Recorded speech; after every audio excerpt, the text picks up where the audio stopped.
What's up, everyone? Matt Montanez here. I just got sent a session today. They want me to mix it, so I thought I'd just do a quick video and show you guys just from the beginning, just setting up the session, so you guys can check it out. So this is a session here. It's called Advice Vocals Files, and I haven't looked at it. He just emailed me and told me that they lost the stems for the instrumental, so it's just going to be a 2-track. And I'll just show you guys real quick how I set this up. Pro Tools here, and it's real cool. This will probably be an interesting jam. It's actually gonna be a rap record by K Caldwell, and it'd be cool. I'll do a video too on how I pull out some more of the elements on the 2-track, so you guys can check that out too. So that'll be a separate video when I get to it, which will be later this week. I'll probably have it up. Let's create that. And let's see, Pro Tools. Okay, Caldwell Advice and Mix. Save. So just a blank session. As you can tell, there's no tempo, nothing. So it's Command Shift I. Desktop. Downloads. Here's all the files, and I'm going to copy everything in. If you've seen my other Pro Tools tutorial video, you want to copy everything in because it'll copy all the files into your actual sessions audios folder.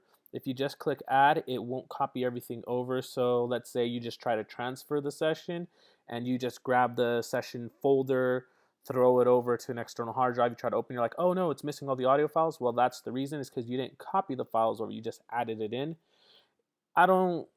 I still don't understand why it even gives you the option to do that. I feel like it should always just copy it over, but I guess some people like to just pull their sounds from external hard drive, especially if they're making beats. So this looks like it's the instrumental, obviously. It's the only one that has files all the way through. So let's raise that to the top. And I'll color that yellow to make it stand out. It looks like these are ad-libs or background vocals, since they're just kind of punchy. Let's bring those down here. This actually looks like a lead here. Bring that one up. This looks like it could be a lead as well compared to this. This one looks more full, these waveforms. So I'm going to raise that up as well to the top here. So it looks like it's chorus, verse, verse. This looks like it's the end of the verse. So let's raise that one up. And then we got chorus again. And let's organize this a little bit more. Drop that here. These two look like they could just fly up here. And we will find out the difference. Usually, because I've worked with him before, usually he has the ad-libs and background vocals separated on 2 different tracks, which is great. So like this one looks like it's filling in the gaps. And then this one looks like it's layering these vocals. So the layer one I always keep on top, and the other one, like it's like his own delay he does. I'll just put that there, so it looks like I swapped these two.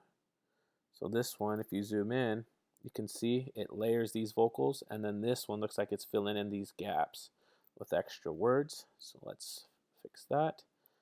Let's get verse 1 up there. The verses on 1 track, and then this little tail end here, I'm going to chop it.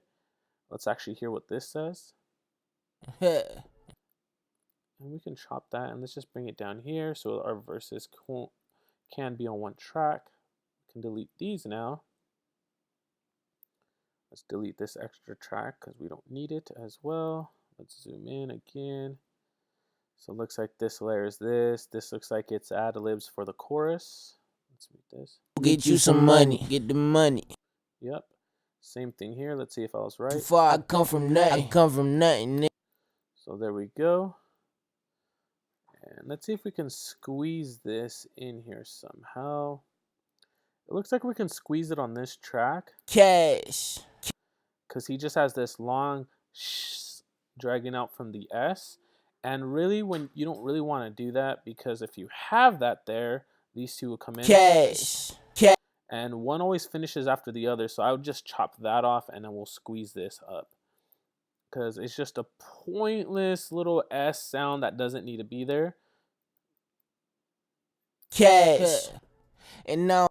There we go. And we'll just have it fade like this. Cash. And now. Cool. Actually, it kind of sounds in the way that huh. I'm gonna leave it separated for now. So when I do mix it, and if it doesn't sound right, like it's just clashing with everything, we will just delete it out. So there's all that. All those vocals are set up, and let's just label this real quick. Hook lead. This be, sorry, that's verse lead. Verse lead. Hook lead. All right, let's get this 2-track now. I'm going to lower it real quick so it doesn't blow your guys' ears off. And let's get the tempo. I'll show you guys how I do that. Tab the transients on, and we will push tab to go to that first transient, and let's count the bars.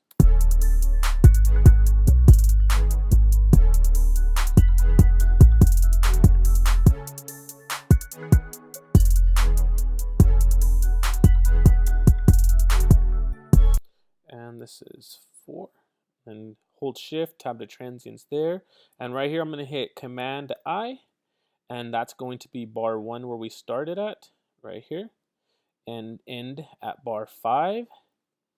So that'll give us our 4-bar loop. And when we click OK, so it says 53.9901, so it's actually 54. And that is our tempo here. And you can double time it, which they probably did, so that'll be 108.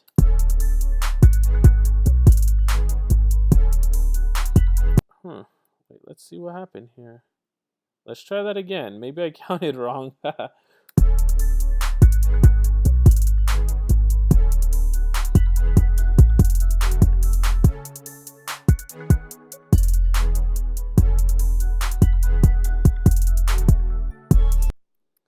should be right. 1 and 5. There we go. I messed up there. So it's 71.9868. So now it should work right. And you usually could just round it up to 2. For some reason, Pro Tools gets like that, where they're like, oh, it's 71.9668 or 34544. And they really go deep into like that decimal point, but it should land right now. And you want to check it. After you check from the beginning, you want to come to the end somewhere and just check again. So we're still good. So yeah, so that's how you get the tempo. So it's 72 tempo, or you can double time it if you want, and that'll be at 144, I believe. Let's try that. Been out of school a little too long.